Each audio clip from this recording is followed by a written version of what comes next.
Bencana gempa bumi, tsunami, dan likuifaksi di Provinsi Sulawesi Tengah mengakibatkan ribuan jiwa meninggal, kerusakan infrastruktur, dan dampak sosial yang cukup parah. Berbagai aktivitas kemanusiaan dilakukan oleh organisasi lokal, nasional, dan internasional untuk pemulihan kondisi pasca bencana agar kembali ke dalam keadaan normal sebelum bencana. Demikian halnya dengan Caritas Swiss yang memberikan dukungan pendanaan kepada Yayasan Pusaka Indonesia untuk program pemulihan mata pencaharian masyarakat pasca bencana di 4 desa, Desa Jono, Desa Sambo, Desa Wisolo, dan Desa Baluase, Kecamatan Dolo Selatan, Kabupaten Sigi, Provinsi Sulawesi Tengah. Strategi program berbasis masyarakat dengan pendekatan kelompok dan kehidupan komunitas yang mereka lakukan selama ini dianggap dapat lebih efektif dan membangun kembali nilai sosial dengan semangat gotong royong yang sempat tergerus pada saat bencana. Pemilihan penerima manfaat program sebanyak 535 keluarga yang dipilih dari masyarakat paling terdampak bencana, yaitu rumah rusak berat, lahan pertanian yang rusak, dan kepala keluarga perempuan. Program ini mendapatkan dukungan dan apresiasi dari pemerintah desa, dinas terkait, dan pemerintah Kabupaten Sigi. Pemerintah Kabupaten Sigi sangat mengharapkan bagaimana NGO Pusaka ini bisa secara sustainable dapat mengintervensi pada lahan-lahan pertanian yang kita ketahui bersama bahwa setelah bencana tahun 2018 ini telah menurunkan pendapatan atau nilai ekonomi usaha tani yang ada di Kabupaten Sigi, utamanya di Dolo Selatan.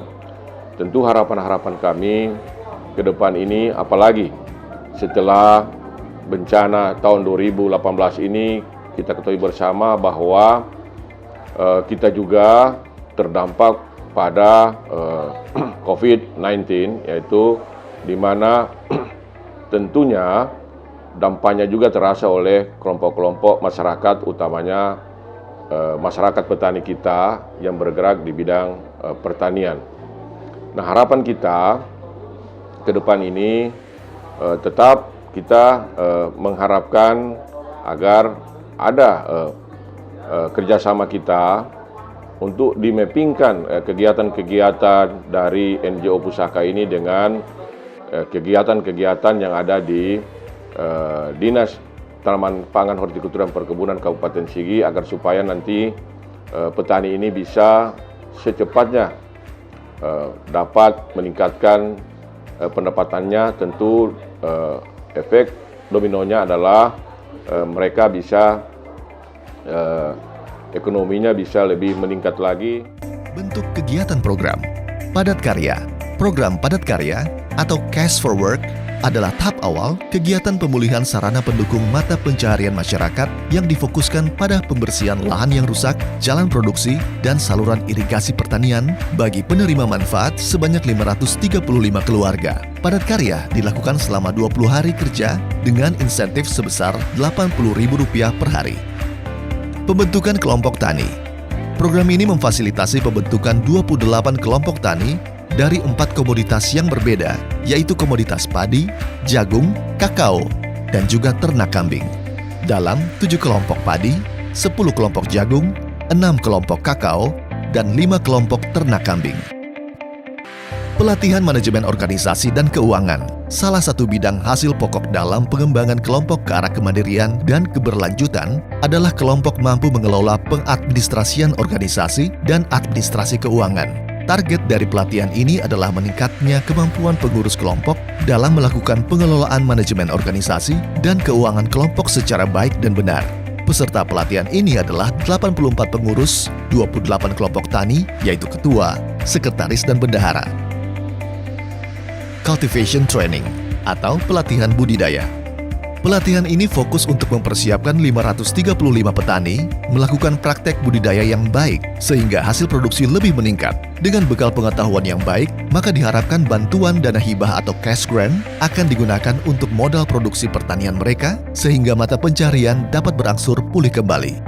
Cash grant. Cash grant adalah bantuan tunai hibah yang diberikan kepada 535 penerima manfaat sebesar Rp3.300.000 per keluarga yang tergabung dalam 28 kelompok tani berbasis komoditas, yaitu padi, jagung, coklat, dan ternak kambing untuk memulihkan mata pencaharian melalui kegiatan pertanian mereka. Bantuan tunai hibah diberikan melalui transfer bank ke rekening kelompok berdasarkan jumlah anggota dan digunakan untuk memenuhi penyediaan input produksi seperti benih, pupuk, pestisida, dan ternak, penyediaan sarana prasarana pendukung budidaya seperti pengolahan lahan dan peralatan, dan operasional kelompok. Business Plan Training atau pelatihan perencanaan usaha. Business Plan adalah dokumen tertulis yang disiapkan oleh kelompok tani untuk menganalisis atau mengkaji usaha produksi mereka, memiliki peluang usaha, dan nilai tawar pasar. Strategic Planning BUMDes.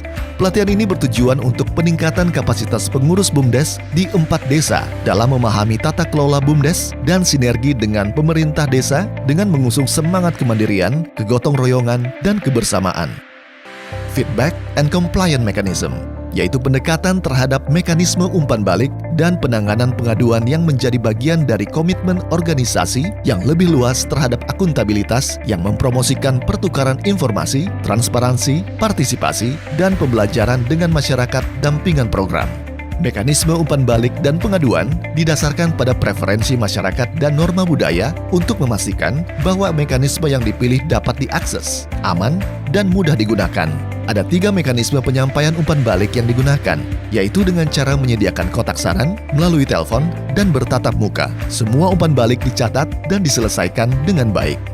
Ucapkan banyak terima kasih kepada Pusaka Indonesia telah banyak membantu kami memberikan pestisida atau memberikan pupuk, dan kami telah mempergunakan dengan baik supaya lahan kami, panen kami tetap meningkat. Kami sangat berterima kasih turut dibantu oleh dari Yayasan Pusaka Indonesia. Anggota 22 orang diberikan bantuan ternak 2 ekor per orang.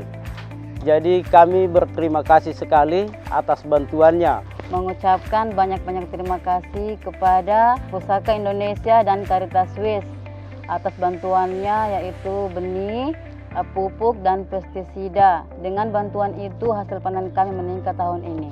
Terima kasih kepada Yayasan Pusaka yang telah membantu saya sehingga panen jagung saya meningkat pada tahun ini. Mengucapkan terima kasih yang sebesar-besarnya kepada Pusaka Indonesia dan Caritas Swiss yang selama ini kurang lebih 1 tahun membina masyarakat saya, khususnya di bidang pertanian dan perkebunan, membina kelompok pengurangan risiko bencana, kemudian membina BUMDes, manajemen BUMDes yang sudah berjalan selama ini.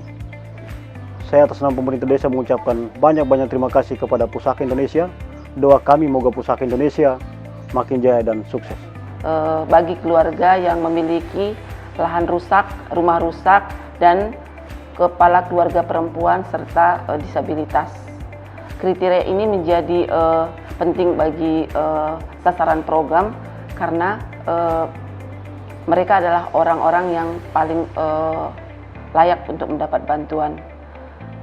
Dalam menjalankan program, kami melakukan aktivitas yang begitu penting. Yang pertama, diawali program ini dengan melakukan padat karya, di mana padat karya ini akan diharapkan untuk support awal bagi keluarga yang terdampak dengan pembersihan lahan pertanian mereka, juga saluran irigasi yang rusak, jalan produksi, sehingga mereka dapat beraktivitas untuk memulihkan mata pencaharian mereka. Selanjutnya, program ini juga mengusung bahwa pembentukan kelompok, karena melalui kelompok mereka akan bisa belajar, dan kelompok ini sudah terbentuk 28 kelompok tani yang ada di 4 desa berdasarkan komoditi yang dipilih.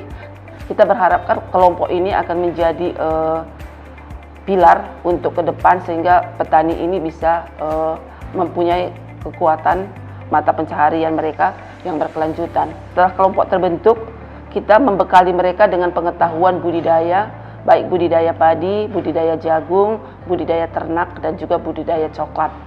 Kita berharapkan bahwa pikiran masyarakat akan bisa mengadopsi pelatihan-pelatihan yang berikan sehingga meningkatkan kapasitas mereka dalam budidaya pertanian mereka yang selama ini secara konvensional.